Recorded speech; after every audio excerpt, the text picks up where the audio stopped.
자, 세월호 침몰 닷새 뒤인 2014년 4월 21일 사고 해역에는 선체가 가라앉은 위치를 표시하는 대형 부표만 떠 있을 당시에 수석 비서관 회의를 주재하던 대통령의 얼굴에는 주사 바늘 자국이 선명하게 있었습니다. 성형외과 전문의들은 세월호 참사 전후로 대통령이 미용 시술을 받은 흔적이라고 입을 모았습니다. 대통령 얼굴에 미용 시술 흔적이 보인 것은 이날만이 아니었습니다. 세월호 참사 한 달 전에도 그리고 참사 한 달 후에도 대통령의 얼굴에는 주기적으로 그 시술 흔적들이 나타났습니다. 대통령이 세월호 참사와 상관없이 주기적으로 피부 시술을 받았다는 얘기인데 취재 기자와 한 걸음 더 들어가 보도록 하겠습니다. 자, 이호진 기자, 일부에서 저희가 이 얘기를 단독으로 좀 상세하게 전해드렸는데 제가 방금 시청자분들께 말씀드린 내용은 일부의 리포트 내용을 간략하게 줄여서 말씀드린 것이고 이 문제를 조금 더 살펴봐야 될 문제임에 틀림이 없는 것은 아직 뭐 그 당일에 어떤 일이 있었는지 정확하게 다 드러나진 않았으나 오늘 저희들이 보도해드린 내용을 보면 그 당일을 포함해서 물론 그 한 달 전과 한 달 후는 뭐 더 말할 나위도 없습니다만 그 당일을 포함해서 그 이후에 며칠 사이에 매우 위중한 시기였음에도 불구하고 대통령의 피부 미용 시술이 있었던 것이 아니냐. 그렇다면 그것이 과연 적절한 것이었느냐라는 문제 제기잖아요. 네, 맞습니다. 그 얘기를 지금부터 한 걸음 더 들어가 보도록 하겠습니다. 자, 먼저 그 청와대 사진기자단이 촬영한 2014년 세월호 참사 전후 사진들을 봐야 되겠죠? 네, 맞습니다. 예. 보시면 참사 전날인 4월 15일 열린 국무회의 때의 대통령 사진입니다. 예. 언뜻 보기에는 이제 특별히 이상한 부분을 찾을 수는 없습니다. 그런데 4월 21일 사진을 보면 왼쪽 하관에 살이 부풀어 오르고 그 가운데에 주사바늘 자국이 선명하게 있습니다. 예. 오른쪽 사진도 보시면 왼쪽만큼은 아니지만 역시 하관 부분에 멍 같은 것이 보입니다. 여기서 오른쪽 사진이라는 거는 오른쪽 볼 밑에 사진을 얘기하는 거죠? 예, 맞습니다. 예, 예. 예, 저희가 접촉한 이제 모든 성형외과 전문의들은 어떤 시술인지 단정할 수는 없지만 미용 시술은 확실하다고 입을 모았습니다. 예. 구체적으로는 필러 시술이라거나 실 리프팅 시술의 후유증이라고 지적을 했습니다. 예.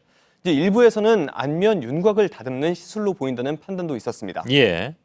이 사실 뭐 필러 시술 아니면 실 리프팅 일반 사람들은 잘 알지도 못하는 그런 시술입니다. 특히 필러라면 그동안에 이제 청문회장에서도 좀 얘기가 나오긴 했습니다만은 실 리프팅 수술은 사실 좀 이번에도 처음 나온 얘기도 하고 네, 맞습니다. 그런 기술이 있다는 것은 뭐 간간히 나오긴 했으나 잘 모르는 그런 내용들인데 보면 실을 미처 다 제대로 마무리 못해서 조금 미세하게 피부 바깥으로 나와 있는 것도 볼 수가 있었다면서요? 예, 실로 추정될 만한 작은 이렇게 검은색 예, 선 같은 것도 있었습니다. 알겠습니다.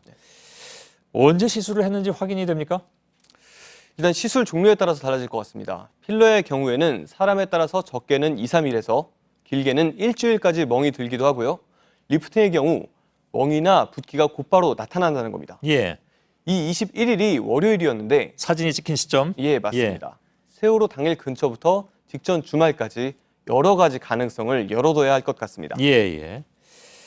세월호 참사 직후 사진에는 비슷한 자국이 없었습니까? 예를 들면 분향소에 갔을 때 그때 사진도 나온 바가 있는데. 예, 맞습니다. 일단 세월호 참사 바로 다음 날인 2014년 4월 17일 진도체육관을 방문했을 때를 보면요. 예. 이 외부에서 촬영했기 때문에 조명 문제가 있기는 한데 그럼에도 입가 주름 쪽에 마리오네트 라인 곳곳에 멍자국이 보입니다. 예. 이제 입가에도 살짝 보이는데 박근혜 대통령 거의 임기 후반 내내 보이는 멍자국으로 필러를 주기적으로 했다는 의혹이 제기됩니다. 예. 결국 누가 했느냐 이 문제로 돌아갈 수밖에 없는데 지금 뭐 내가 했다고 나설 사람은 당연히 없는 것 같고 어떻습니까? 지금 시술을 했다고 가장 의혹을 받고 있는 인물은 결국 김영재 원장입니다. 예예. 근데 김 원장은 세월호 참사 당일 오전에 장모에게 프로포폴을 처방했다고 밝혔는데 진로 기록부상 서명이 허위라는 의혹이 제기된 상태입니다. 예. 저희가 그 서명이 허위라는 의혹에 대해서는 일부에서 상세하게 전해드린 바가 있습니다. 그 김영재 원장 본인의 필적과 서명을 저희가 확보한 게 있죠. 그것과 비교해서 얘기를 해야 될 것 같은데. 예, 맞습니다. 지난 14일 청문회 때 김영재 원장이 서명을 할 때 서명한 바로 그 선서문인데요. 예.